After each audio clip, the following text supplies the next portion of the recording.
기도하겠습니다.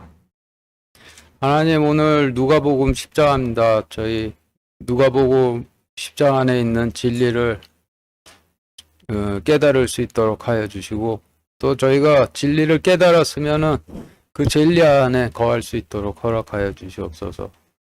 예수 그리스도 이름으로 기도드렸습니다. 아멘. 누가복음 10장 1절부터 12절까지 같이 읽겠습니다. 시작.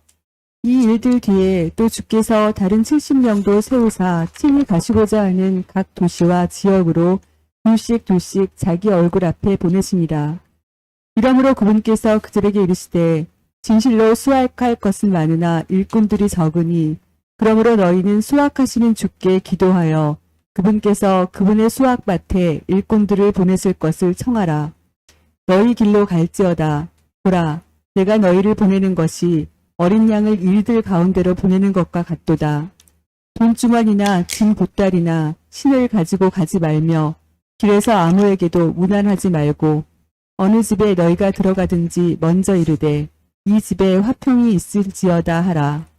만일 화평의 아들이 거기 있으면 너희 화평이 그 집에 머무를 것이요. 그렇지 않으면 그것이 도로 너희에게 돌아오리라. 바로 그 집에 머물며 그들이 주는 것들을 먹고 마시라. 일꾼이 자기 품삯을 받는 것이 마땅하니라. 이 집에서 저 집으로 가지 말라. 너희는 어느 도시로 들어가든지 그들이 너희를 받아들이거든 너희 앞에 차려놓은 것들을 먹고 그 안에 있는 병든 자들을 고치며 그들에게 이르되 하나님의 왕국이 너희에게 가까이 왔느니라 하라. 그러나 너희가 어느 도시에 들어가든지 그들이 너희를 받아들이지 아니하거든 너희 길로 나가서 바로 그 도시의 거리로 들어가 말하되 우리에게 묻은 너희 도시의 그 먼지도 우리가 너희에게 떨어버리노라. 그럼에도 불구하고 너희가 이것을 확실히 알지니 곧 하나님의 왕국이 너희에게 가까이 왔느니라 하라. 그러나 내가 너희에게 이르노니 그날의 소돔이 그 도시보다 견디기 쉬우리라. 지금 읽으신 말씀은 하나님의 왕국이 임하셔서 남유다 왕국을 심판하기 직전 2명씩 짝지은 사자들을 보내셨다라는 말씀인데, 등장인물들이나 배경만 다를 뿐이지 그 내용적인 플롯은 소돔의 마지막 때와도 동일하고 애굽의 마지막 때와도 동일하고 여리고성의 마지막 때와도 동일하고 북이스라엘 왕국의 마지막 때와도 동일한데, 지금 읽으신 말씀처럼 소돔, 애굽, 여리고성, 북이스라엘 왕국의 마지막 때에도 멸하시기 전에 2명씩의 사자를 보내셨는데, 그 소돔의 마지막 때에 2천사를 롯의 집에 보내셨었고, 애굽의 마지막 때 2천사인 모세와 아론을 애굽의 노예로 있던 이스라엘 백성들의 집에 보내셨고, 여리고성의 마지막 때 2 정탐꾼이라고 하지만은 라합에게는 천사가 되는 2 천사를 라합의 집에 보내셨었고, 북이스라엘 왕국의 마지막 때에는 2 천사인 엘리야와 엘리사를 북이스라엘 왕들의 집으로 보내셨죠. 그런데 모세가 아무 권능 없이 애굽에 갔다라면은 파로에게 목이 당장 잘렸을 것이고, 엘리야나 엘리사가 아무런 권능 없이 북이스라엘에 갔었다라면 역시 북이스라엘 왕들에게 목이 잘렸었겠죠. 2절에서 이러므로 그분께서 그들에게 이르시되 진실로 수확할 것은 많으나 일꾼들이 적으니 그러므로 너희는 수확하시는 주께 기도하여 그분께서 그분의 수확밭에 일꾼들을 보내실 것을 청하라 라고 하셨는데, 애굽으로 가기 전에 평범한 인간이었던 모세에게 하나님의 권능이 임해 파로 앞에 가서 하나님의 왕국이 임했음을 선포할 수 있었고, 북이스라엘 왕들에게 가기 전에 평범한 인간이었던 엘리야와 엘리사에게도 하나님의 권능이 임해 그들이 북이스라엘 왕국의 왕들 앞에서 하나님의 왕국이 임했음을 선포할 수 있었던 것이죠. 그래서 수확밭에 일꾼을 보내실 것을 청하라 하신 명령의 뜻은 하나님의 왕국을 선포하러 갈 평범한 인간들에게 하나님의 권능이 임하시기를 청하라 하시는 그런 뜻이 되는 것이고, 그리고 성경에서 평범한 인간에게 능력이 임함을 천사가 임했다라고 하시는데, 그 능력에는 인간의 인격이나 지성이 존재치를 않지만은 천사에게는 그 하나님께서 보내주시는 능력은 인격과 지성을 소유한 하나님의 천사가 임하는 것이라는 그런 뜻이 되는 것이죠. 그리고 3절에서 너희 길로 갈지어다. 보라, 내가 너희를 보내는 것이 어린 양을 이리들 가운데로 보내는 것과 같도다. 돈주머니나 진보따리나 신을 가지고 가지 말며 길에서 아무에게도 무난하지 말고 라고 하셨는데, 소돔 때나 출애굽 때나 여리고성 때나 사사기 때나 북이스라엘 왕국의 마지막 때나 하나님의 왕국을 선포하러 둘씩 보내진 자들은 매우 위험한 임무를 수행하러 가는 자들이 되는 것이죠. 그들에게 어떤 위험이 따르는지 성경에서는 어떻게 설명하시는지 알아보기 위해서 창세기 19장 5절, 여호수아 2장 3절, 사사기 19장 22절 이어서 같이 읽겠습니다. 시작. 그들이 롯을 부르며 그에게 이르되 이 밤에 내게 온 남자들이 어디 있느냐? 그들을 우리에게로 데려오라. 우리가 그들을 알리라 하니 여리고 왕이 라합에게 사람을 보내어 이르되 내게로 와서 내 집에 들어간 사람들을 끌어내라. 그들이 이 온 지역을 탐지하러 왔느니라 하매 이제 그들이 마음을 즐겁게 할 때에 보라, 그 도시의 사람들 곧 벨리알의 아들들이 그 집을 에워싸고 문을 두들기며 집주인 노인에게 말하여 이르기를 내 집에 들어온 남자를 끌어내라. 우리가 그를 알리라 하니. 네, 지금 읽으신 말씀들은 도시가 좋아서 도시로가 창녀가 되어버린 그 백성들에게 보내진 그 두 사람들에게 따르는 위험에 대해 성경에서 설명을 하신 말씀이 되는데, 보내진 두 사람의 정체가 알려지면은 그 집주인을 에워싸고 끌어내 강간하고 죽인다라는 말씀이고, 그렇기 때문에 돈주머니건 진보따리건 신이건 신경 쓰이는 건 몸에 지니지 말고 길에서 아무에게도 무난하지도 말고 오로지 신속하게 전하고 바로 나오라 하시는 명령이 되는 것이죠. 볼드체로 밑줄 쳐진 부분을 주의하시면서 4절, 5절, 8절, 9절 4절, 5절, 8절 다시 같이 읽겠습니다. 시작. 돈 주머니나 짐 보따리나 신을 가지고 가지 말며 길에서 아무에게도 무난하지 말고 어느 집에 너희가 들어가든지 먼저 이르되 이 집에 화평이 있을지어다 하라. 너희가 어느 도시에 들어가든지 그들이 너희를 받아들이거든 너희 앞에 차려놓은 것들을 먹고. 네, 지금 읽으신 말씀은 길에서는 절대 아무와도 무난하지 말고 반드시 집이나 도시로 들어가라 라고 하신 말씀인데, 이 2명씩 짝지어서 그 사자들을 보내시면서 하신 주시는 그 말씀인데, 하나님의 왕국을 선포하러 가서 길이냐 집이냐 도시냐를 살펴서 행하라는 그런 말씀이죠. 여기서 집, 도시, 길이 어떤 의미를 가지고 있는지를 살펴본다라면은 성경에서 집이라 하시면 하나님께서 거하시는 곳을 집이라 하시는 것이고, 구약시대 때에는 가나안 땅이 하나님의 집이었고, 교회 시대 때는 성령님께서 하나님의 집이 되시는 것이죠. 그래서 집이라 하시면 하나님께서 거하시며 포도원이 존재를 하고 있는 곳을 성경에서는 집이라 하시는 것이고, 반대로 도시는 창세기에서 바벨탑이 있던 도시, 출애굽 때 애굽, 여리고성, 마지막 때 북이스라엘 왕국, 마지막 때 남유다 왕국들이 도시가 되는데, 예, 성경에서 도시라 하시면 깎은 돌로 지은 고층 건물들만 존재를 하고 포도원이 존재를 하지 않는 곳을 왜 도시라 하시는 거예요?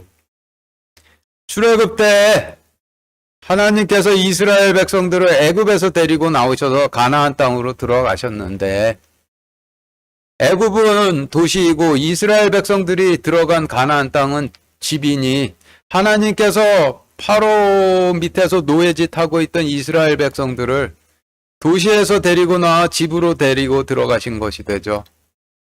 그래서 출애굽 때에는 이스라엘 백성들이 도시에서 나와 집으로 들어가기 전까지가 아무와도 문안해서 안 되는 길에 있었던 때가 되는 것이고, 그런데 이스라엘 백성들이 하나님의 집이신 가나안 땅으로 들어간 이후로부터는 시간이 점차 흘러감에 따라서 그 집이 도시화의 길로 가게 되죠. 깎은 돌로 성전을 짓고 높고 웅장한 왕궁들을 건축을 하고, 그리고 그러다가 남유다 왕국의 마지막 때인 헤롯 때에는 돌 하나의 무게가 무려 400톤이 넘는 돌들로 예루살렘 성전, 헤롯 성전, 마사다 요새, 헤로디움, 사마리아 경기장 이외에도 또 외에 수많은 고층 건물들을 세워서 포도 열매를 맺는 포도원이 존재하는 집에서 포도원이 존재치를 않고 오로지 깎은 돌로 만든 거대 건축물들만 존재하는 도시를 만들어 버렸던 것이고, 그리고 포도원이 도시화가 돼버리면은 그때는 자신의 백성을 분리하시고 멸하신다는 것이 창세기의 바벨탑 사건을 통해서 하나님께서 알려주시는 진리가 되는 것이죠. 창세기 때에는 바벨탑이 존재하는 도시를 멸하시고 아브라함을 하나님의 집이신 가나안 땅으로 데리고 들어가셨고, 출애굽 때에는 거대 건축물들이 존재하던 도시화된 애굽을 멸하시고 이스라엘 백성들을 하나님의 집으로 데리고 들어가셨고, 남유다 왕국 때에는 거대 건축물들만 존재하던 도시화된 남유다 왕국을 멸하시고 12제자와 바울을 통해 교회 시대의 백성들을 하나님의 집으로 데리고 들어가셨고, 중세시대 때에는 거대 건축물들이 존재하던 도시화된 카톨릭을 멸하시고 교회 시대의 백성들을 하나님의 집으로 데리고 들어가셨고, 전례 없이 거대 건축물들로 채워진 개신교의 때인 지금은 도시화된 개신교를 멸하시고 자신의 백성들을 하나님의 집으로 데리고 들어가실 것이라고, 앞으로의 일은 그렇게 추측을 할 수밖에 없는 것이 되겠죠. 잠언 31장 21절 같이 읽겠습니다. 시작. 자기 집 사람들은 다 홍색 옷을 입었으므로 눈이 와도 그는 자기 집 사람들을 위하여 염려하지 아니하며. 네, 여기에 또 집이 나오죠.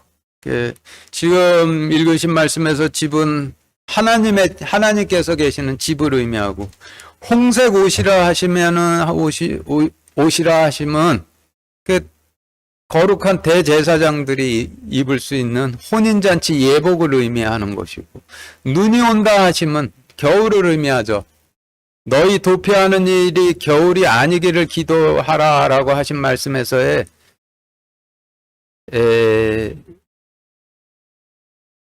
겨울인 그 겨울이 의미하는 마지막 때를 의미하는데, 그래서 잠언 31장 21절에서 자기 집 사람들은 다 홍색 옷을 입었으므로 눈이 와도 그는 자기 집 사람들을 위하여 염려하지 아니하며 라고 하신 말씀의 뜻은, 하나님의 집에 있는 자들은 아무리 마지막 때가 다가와도 혼인잔치 예복들을 입었으므로 염려하지 않는다라는 뜻이 되는 것이죠.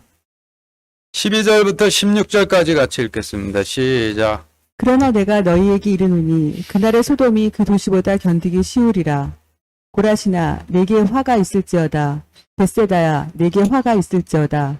너희 안에서 행한 능력 있는 일들을 두로와 시돈에서 행하였더라면 그들이 벌써 오래전에 굵은 베옷을 입고 재 속에 앉아 회개하였으리라. 그러나 심판 때에 두로와 시돈이 너희보다 더 견디기 쉬우리라.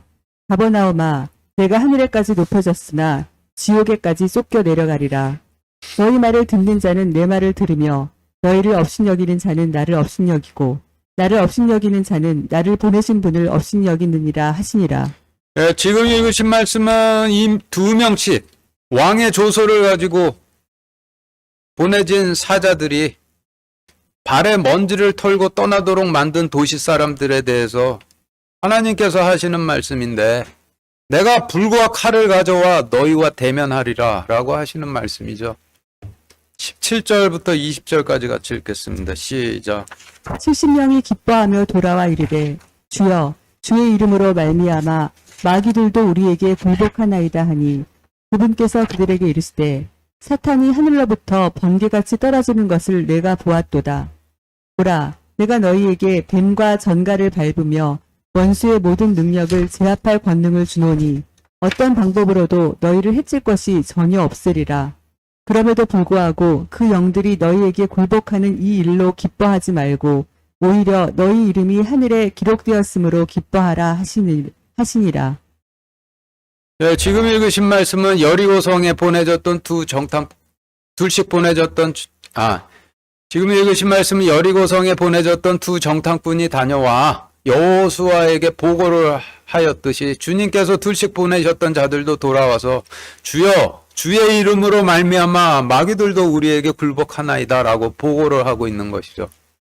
이에 대해 주님께서 사탄이 하늘로부터 번개같이 떨어지는 것을 내가 보았노라 라고 하셨는데, 이 말씀은 사탄도 번개처럼 움직이기 시작하였느니라 라고 하시는 뜻이 되는 것이고, 그리고 이어서 보라, 내가 너희에게 뱀과 정갈을 밟으며 원수의 모든 능력을 제압할 권능을 주노니 어떤 방법으로도 너희를 해칠 것이 전혀 없으리라 라고 하셨는데, 이 말씀의 의미는 사탄도 번개처럼 움직이기 시작하였으나 전지전능자인 나를 보라, 내가 너희에게 뱀과 정갈을 밟으며 원수의 모든 능력을 제압할 권능을 주노니 어떤 방법으로도 너희를 해칠 것이 전혀 없으리라 라고 하시는 뜻이 되는 거예요. 그리고 이어서 20절에서 그럼에도 불구하고 그 영들이 너희에게 굴복하는 이 일로 기뻐하지 말고 오히려 너희 이름이 하늘에 기록되었으므로 기뻐하라 라고 하셨는데, 어째서 그들의 이름이 하늘에 기록되어지게 되었는지, 그 인과관계가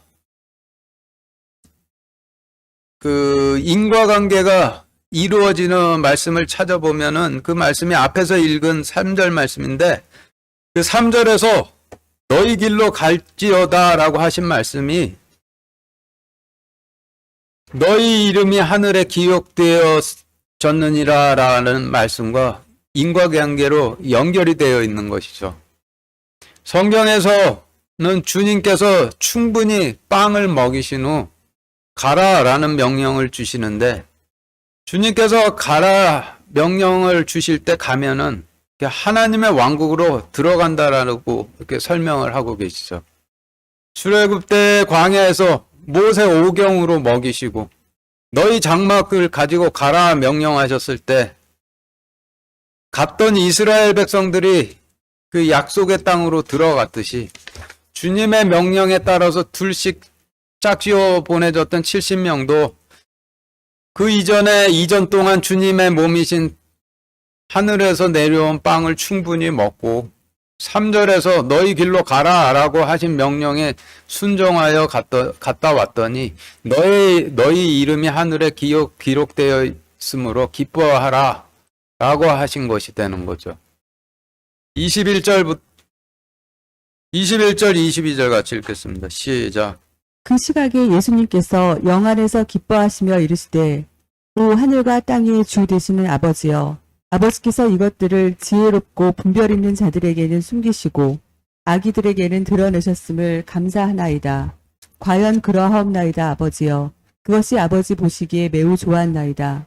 내 아버지께서 모든 것을 내게 넘겨주셨사오니 아버지 외에는 아무도 아들이 누구인지 알지 못하고 아들과 또 그 아들이 아버지를 드러낼 자 외에는 아무도 아버지가 누구인지 알지 못하나이다 하시니라.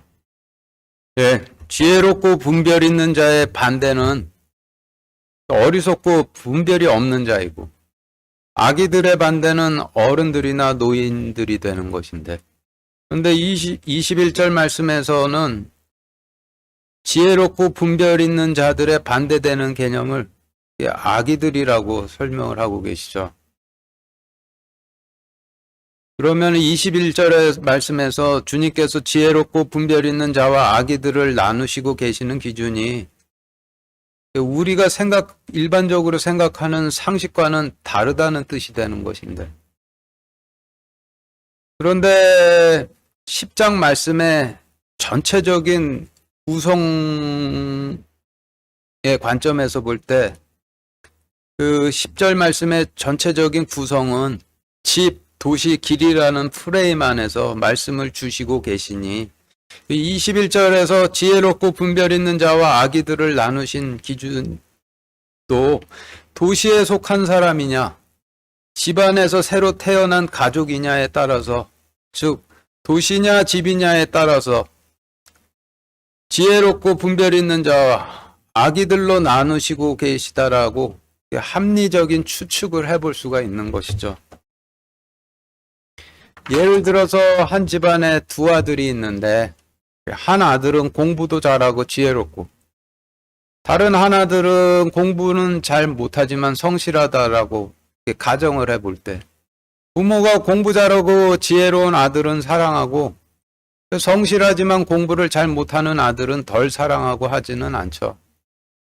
만약 부모가 공부 잘하고 지혜로운 아들은 더 사랑을 하고 성실하지만 공부를 좀 못하는 아들을 덜 사랑한다라면은 그 집안은 더 이상 가정이 아니라 사회성을 따라 사회화되어 버린 사회가 되는 것인데, 그런데 오늘 말씀에서는 사회를 도시라고 하시는 것이죠. 정상적인 집안에서는 공부를 잘 하는 아들이건 좀 못하는 아들이건 다 사랑을 하지만은 이러한 가치관이 집안에서 나가서 도시로 나아가서 거하게 된다라면 달라지게 되죠. 사회에서는 공부 잘 하는 사람이 더 그 많은 기회가 찾아가고 그 대우도 더 잘 받게 되는 거예요.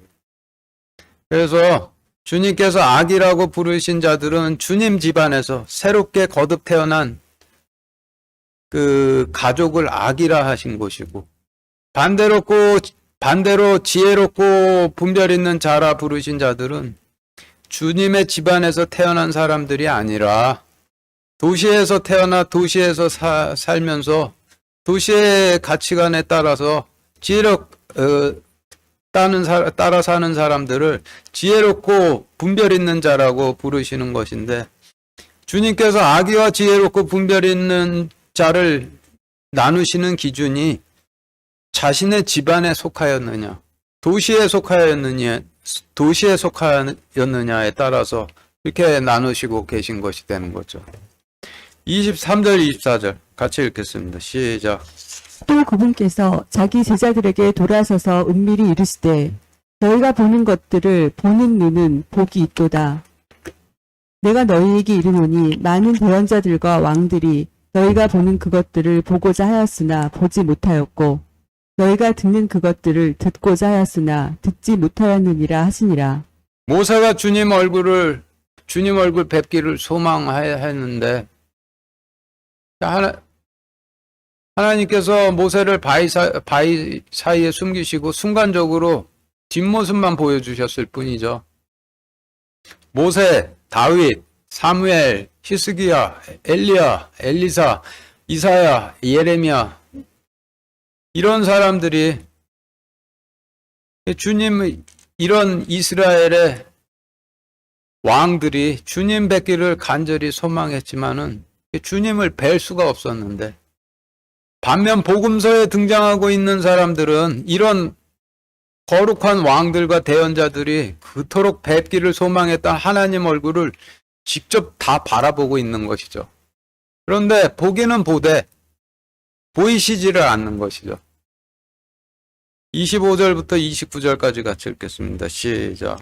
보라, 어떤 율법사가 일어나 그분을 시험하여 이르되 선생님이여 내가 무엇을 하여야 영원한 생명을 상속받으리이까 하매 그분께서 그에게 이르시되 율법에 무엇라 기록되어 있느냐 너는 어떻게 읽느냐 하시니 그가 대답하여 이르되 너는 내 마음을 다하고 혼을 다하고 힘을 다하고 생각을 다하여 주 내 하나님을 사랑하고 내 이웃을 내 자신과 같이 사랑하라 하였나이다 하매 그분께서 그에게 이르시되 내가 옳게 대답하였도다. 이것을 행하라. 그리하면 내가 살리라 하시니라.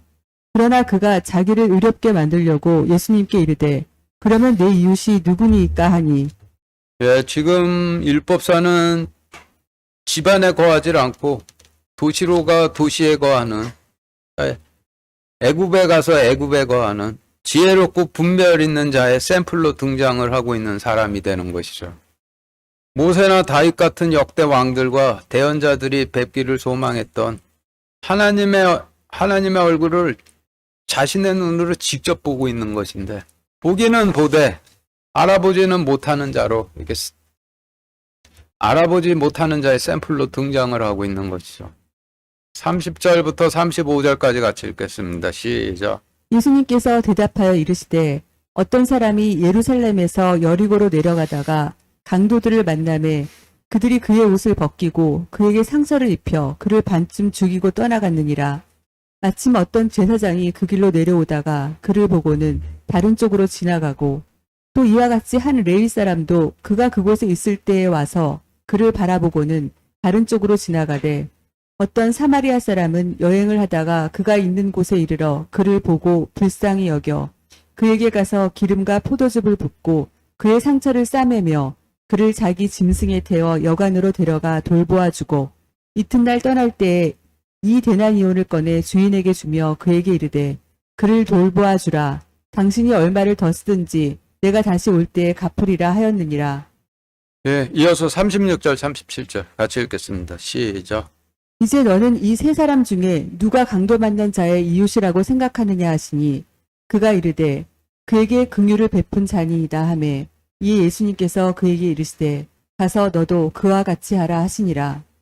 예, 지금 읽으신 말씀은 보통 선한 사마리아인의 예화라고 해서 나그네들에게 선을 베풀라 하는 행위에 대한 가르침이라고 말하지만은 이 말씀은 행위와는 상관없이 계명에 순종하는 것이 어떤 것인가를 가르쳐 주시기 위해 소개하신 예화가 되는데, 그런데 선한 사마리아인의 예화에서 이슈가 되는 계명은 너는 내 마음을 다하고 혼을 다하고 힘을 다하고 생각을 다하여 주 내 하나님을 사랑하고 라고 하신 계명과 내 이웃을 내 자신과 같이 사랑하라 라고 하신 두 개의 계명인 반면에 이 두 계명에 순종하는 것이 어떤 것인가를 설명하는 그 예화는 하나의 스토리이기 때문에 선한 사마리아인의 예화는 하나의 예화 안에 두 개의 스토리가 동시에 존재를 하는 이중 플롯으로 기록이 되어 있을 수밖에 없겠죠.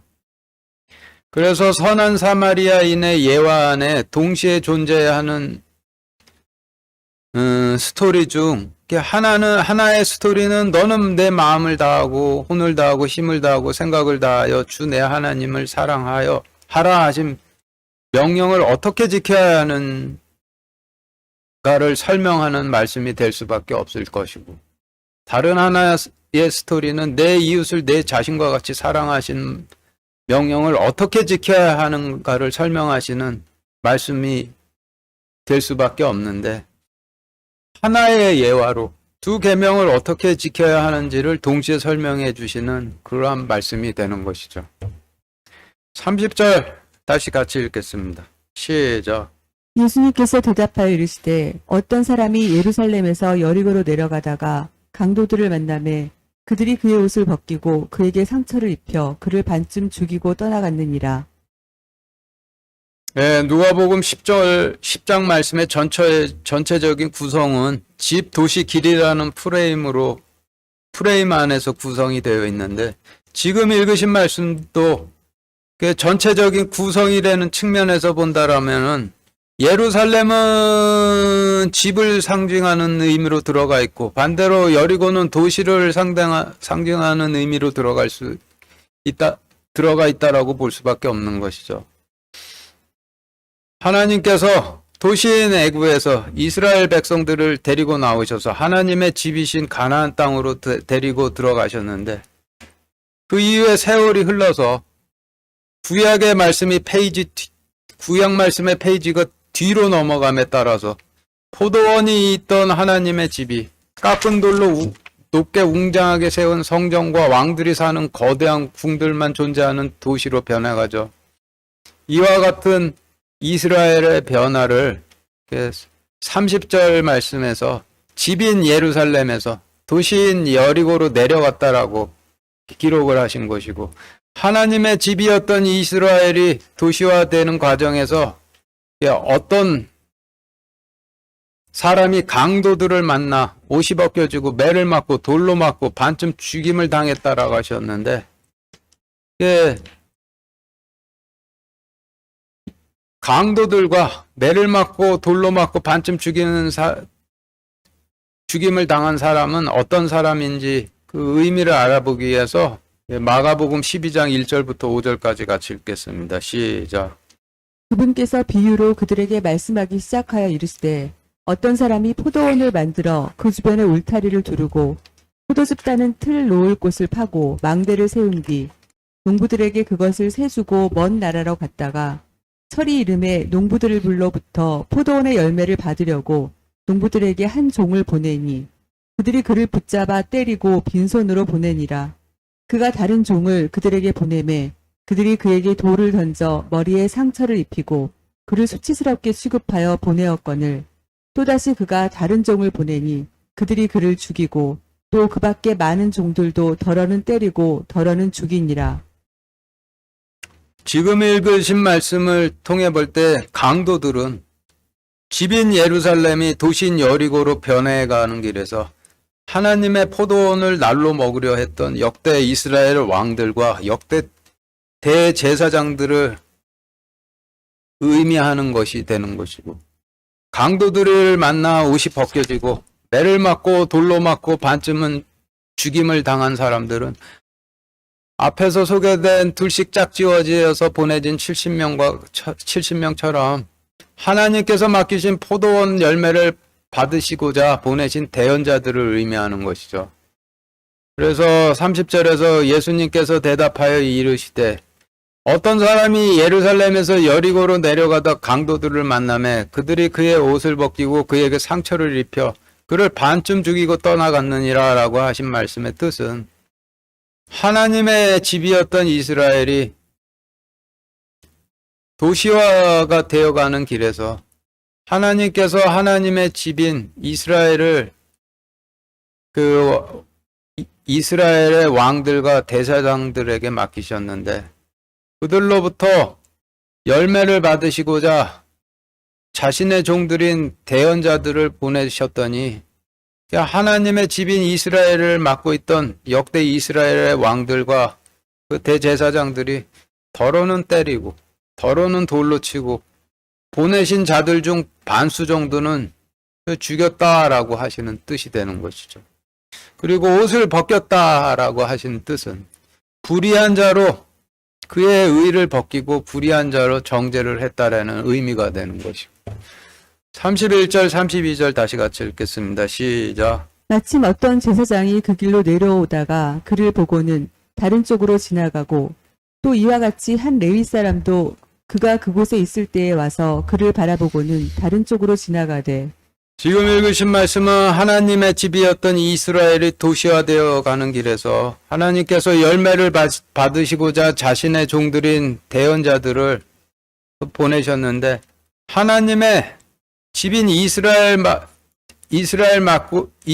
맡고 있던 역대 이스라엘의 왕들과 그의 신하들이 더러는 때리고 더러는 돌로 치고 더러는 죽였는데 그와 같이 험한 일을 당하는 대언자들을 옆에서 지켜보고 있던 이스라엘의 제사장들이 못 본 척하고 도시를 향해 자기 길로 가버렸다는 뜻이죠. 그리고 레위인도 역시 험한 꼴 당하는 대언자들을 보고는 대제사장들처럼 못 본 척하고 도시를 향해 자기 길로 갔다는 말씀인데, 그것을 바라보고는 다른 쪽으로 갔다라고 하시는 것이죠. 33절, 34절 같이 읽겠습니다. 시작. 어떤 사마리아 사람은 여행을 하다가 그가 있는 곳에 이르러 그를 보고 불쌍히 여겨 그에게 가서 기름과 포도즙을 붓고 그의 상처를 싸매며 그를 자기 짐승에 태워 여관으로 데려가 돌보아주고. 제사장과 레위인은 하나님의 집을 떠나 도시를 향해 가고 있었던 반면 사마리아인은 그 여행을 했다라고 기록을 하셨는데, 그리스나 로마를 포함한 그 초림 당시 이방인들의 세태는 그 도시화가 대세였고, 원래 하나님의 집에 거하던 이스라엘 백성들도 그 이방인들의 세태를 따라서 도시화의 길로 가고 있었는데, 그런데 33절에 소개된 이방인인 사마리아인은 세태에 따라 도시화되기도 원치를 않았고, 그렇다고 하나님의 집안에 속하지도 않았으니 가서 거할 집도 없어서 나그네 생활을 하고 있을 수밖에 없었는데, 그와 같은 이방인들의 형편을 여행을 하고 있었다라고 하신 것이죠. 그리고 그런 사마리아인이 더러는 매를 맞고 더러는 돌로 맞기도 하고 더러는 죽임을 당하기도 하는 하나님의 대언자들을 목격하게 되었는데, 못 본 척 자신의 대언자들이 험한 꼴 당하는 것을 못 본 척 했던 제사장들이나 레위인과는 달리 그 이방인들의 눈에는 그런 험한 일 당하던 하나님의 그 이방인들은 그런 험한 일 당하던 하나님의 대언자들을 외면하지를 않았다는 뜻이죠. 이어서 34절에서 이방인인 사마리아인이 그에게 기름과 포도주를 부었다라고 하셨는데, 성경에서 기름과 포도즙이라 하시면 일관되게 하나님께 바치는, 하나님께 속해 있는 것이 되는 것이죠. 기름과 포도즙을 하나님의 대언자들에게 부었다라고 하시는 그 말씀은 매 맞고 돌에 맞는 대언자들이 전하는 메시지를 하나님의 말씀으로 순종하고 받아들였다라는 뜻이 되는 거예요. 그리고 이어서 그들의 상처를 싸매고 자기 짐승에 태워 여관으로 데려가 돌봐주었다라고 하셨는데, 대언자 예레미야가 남유다 왕국이 바빌론에 의해 멸망하게 될 것이니 너희는 하나님께 돌아오라는 하나님의 메시지를 전했을 때, 남유다 왕국의 왕과 그의 신하들이 예레미야를 끌어다가 때리고 감옥에 가두고 먹을 것도 안 주고 했는데, 그때도 남유다 왕국의 제사장들과 레위인들은 그런 험한 꼴 당하는 예레미야를 보고도 못 본 척하거나 오히려 동조해서 같이 때리거나 했지만은, 이디오피아 출신의 남유다 왕국 내시 에벤멜렉이라는 사람은 이방인인데도 불구하고 예레미야가 전한 메시지를 하나님의 말씀으로 받아들이고, 그리고 그렇게 험한 일 당하는 예레미야를 불쌍히 여겨서 자신이 일개 내시임에도 불구하고 목숨 걸고 남유다 왕국 왕에게 그를 풀어줄 것을 청원해서 예레미야가 풀려나게 되죠. 그리고 사도행전 시대의 바울과 바나바가 또 하나님의 메시지를 전하다가 매를 메고 감옥에 갇혔는데, 그때 간수장이 바울과 바나바가 전하는 메시지를 하나님의 말씀으로 받아들이고 그들을 자신의 집으로 데려가 상처에 약을 발라주고 싸매줬는데, 결국 왕국 내시 에벤멜렉이나 간수장 같은 사람들이 선한 사마리아인들이 되는 것이죠. 그래서 정리해 보면은 선한 사마리아인의 예화를 통해 볼 때 우리의 이웃은 하나님께서 보내신 대언자들이 이웃이 되는 것이고, 내 이웃을 내 몸과 같이 사랑하라 하신 계명은 하나님께서 보내신 대언자들이 전하는 말씀을 사랑에 순종하고, 그리고 늘 위험한 처지에 놓여 있을 수밖에 없는 하나님의 말씀을 전하는 자들을 너의 몸처럼 보호하라가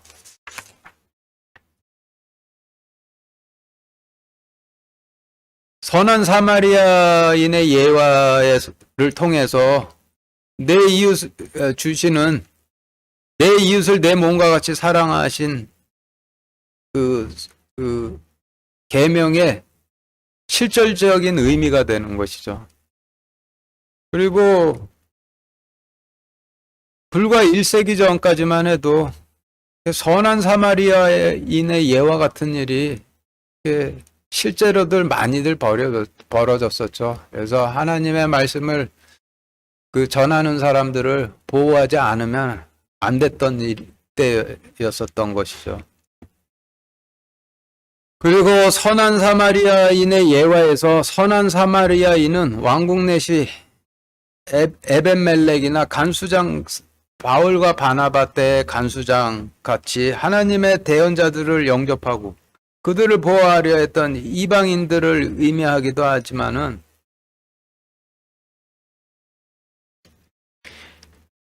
이 말씀을 다른 관점에서 볼 때 선한 사마리아인은 주님을 상징하기도 하는데 그 근거가 되는 말씀인 요한복음 8장 48절 같이 읽겠습니다. 시작. 이에 유대인들이 그분께 응답하여 이르되 우리가 너를 사마리아 사람이요 마귀 들린 자라고 말하는 것이 옳지 아니하냐 하니. 지금 읽으신 말씀은 주님의 집을 떠나 도시로 가서 도시인들이 돼버린 유대인들이 주님을 사마리아인이라고 불렀다라는 말씀이죠. 그래서 자신을 사마리아인들이라 부르는 유대인들에게 주님께서 자신을 사마리아인이라고 소개하시면서 그리고 35절과 같이 말씀을 하시는데 35절 다시 같이 읽겠습니다. 시작. 이튿날 떠날 때 이 데나리온을 꺼내 주인에게 주며 그에게 이르되 그를 돌보아 주라. 당신이 얼마를 더 쓰던지 내가 다시 올 때에 갚으리라 하였느니라. 선한 사마리아인을 주님이라는 관점에서 볼 때 한 데나리온은 주님께서 포도원 일꾼에게 주시기로 하신 품삯으로 영원한 생명이 되는 것이죠. 그런데 주님께서 떠나실 때 자신의 대언자를 맡은 주인에게 두 데나리온을 주셨다라고 하니 한 데나리온은 매를 맞은 자신의 대언자의 품삯인 영원한 생명의 값으로 주셨다라는 뜻이 되는 것이고 나머지 한 데나리온은 그와 같은 위험한 처지에 있는 주님의 대언자들을 자신의 몸처럼 보호하는 일을 그들의 포도원 품삯인 영원한 생명으로 계산하셔서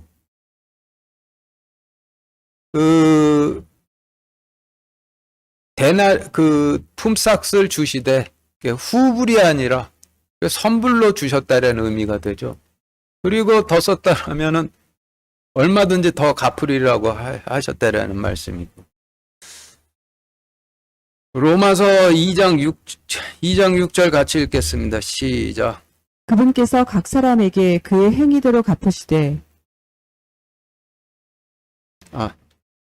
7절 8절 이어서 같이 읽겠습니다. 시작. 참고 꾸준히 잘 행함으로 영광과 존귀와 죽지 아니함을 구하는 자들에게는 영원한 생명으로 갚으시고 논쟁하기 좋아하며 진리에 순종하지 아니하고 불의에 순종하는 자들에게는 경노와 진노로 갚으시리라.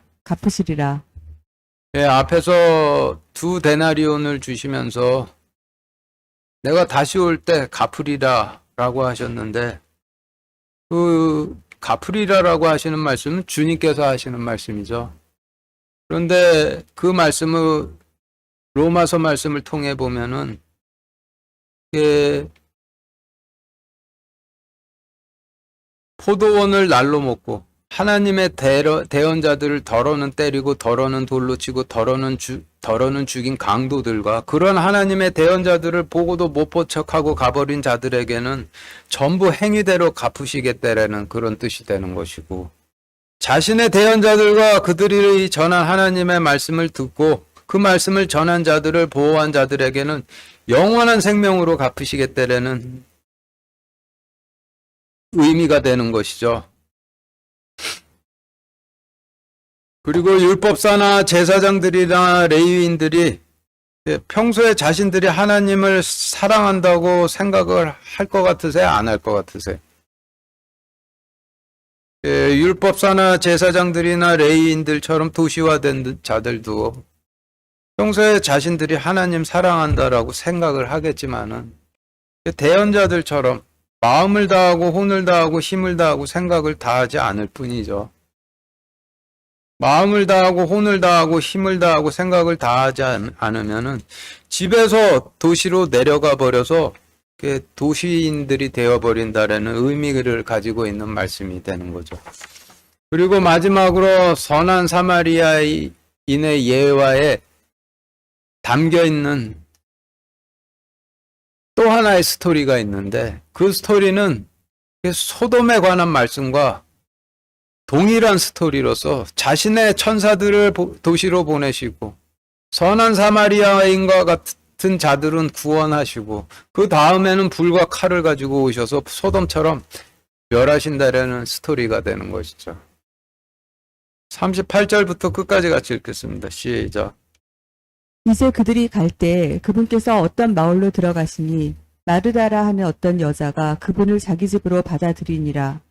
그녀에게 마리아라 하는 동생이 있었는데 그녀도 예수님 발 앞에 앉아 그분의 말씀을 듣더라. 그러나 마르다는 섬기는 일이 많아 괴로워하더라. 그녀가 그분께 나와 이르되 주여 내 동생이 나 혼자 섬기게 내버려 두는 것을 돌아보지 아니하시나이까. 그런즉 그녀에게 명하사 그녀가 나를 돕게 하소서 하거늘. 예수님께서 그녀에게 응답하여 이르시되 마르다야 마르다야 내가 많은 일에 관하여 염려하고 근심하나 한 가지가 필요하니라. 마리아는 그 좋은 부분을 택하였으니 그것을 빼앗기지 아니하리라 하시니라. 그러나 마르다는 섬기는 일이 많아 괴로워하더라. 그녀가 그분께 나와 이르되 그건 아닌데, 그건 좀 이따 다시. 주님께서 도시가 아닌 집으로, 지금 읽으신 말씀은 주님께서 도시가 아닌 집으로 들어가셨는데 그곳에 두 유형의 여자가 있죠. 한 명은 섬기는 일에만 열심인 여자고 다른 한 명은 주님을 보았는데 주님께서 보였던 사람이죠. 성경에서 여자는 이스라엘 백성들을 의미하니 지금 읽으신 말씀은 이스라엘 백성들 중에서 도시화되지 않은 백성들이 있었는데 주님을 보고 알아보지 못하고 계속 섬기는 일을 하는 자들도 있었고, 주님을 보았으나 그리고 주님을 보고 바로 알아보는 자들이 있었다라는 뜻이죠. 40절 다시 같이 읽겠습니다. 시작. 그러나 마르다는 섬기는 일이 많아 괴로워하더라. 그녀가 그분께 나와 이르되 주여 내 동생이 나 혼자 섬기게 내버려 두는 것을 돌아보지 아니하시나이까. 그런즉 그녀에게 명하사 그녀가 나를 돕게 하소서 하거늘. 지금 마르다는 주님께서 오셨는데 여전히 섬기는 일만 하는 백성들을 의미하는 것으로 그런 마르다가 주님께 어찌하여 돌아보지 아니하시나이까 라고 하는데, 이 말은 대언을 하는 것이죠. 주님께서 어째서 마르다와 같은 사람들을 돌보지 아니하시는지 알아보기 위해서 욥기 35장 13절 37장 24절 같이 읽겠습니다. 시작. 헛된 것은 하나님이 결코 듣지 아니하시며 전능자가 돌아보지 아니하심이라. 그러므로 사람들은 그를 경외하고 그는 마음에 지혜롭다 하는 자를 돌아보지 아니하시느니라.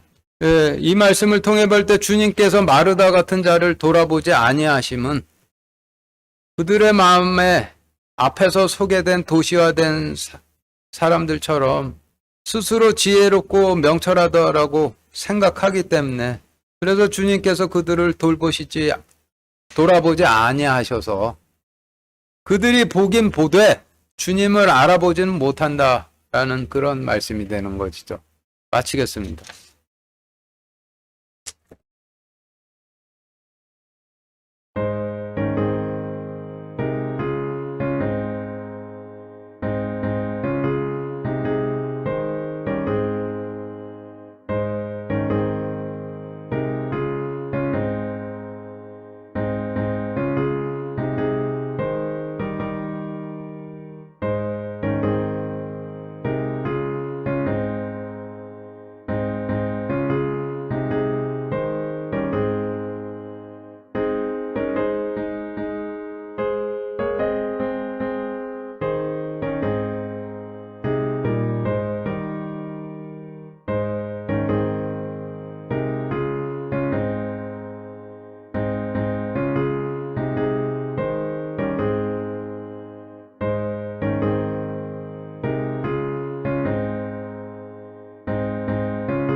기도하겠습니다. 하나님, 오늘 말씀을 통해서 하나님의 진리를 알 수 있도록 허락하여 주셔서 감사드립니다. 저희가 도시에 가서 거하지 않고 하나님의 집에서 그 주홍색 옷을 입고 앞으로 겨울이 올 거라는 소리를 들을 때 염려하지 않도록 허락하여 주시옵소서. 예수 그리스도 이름으로 기도드렸습니다. 아멘.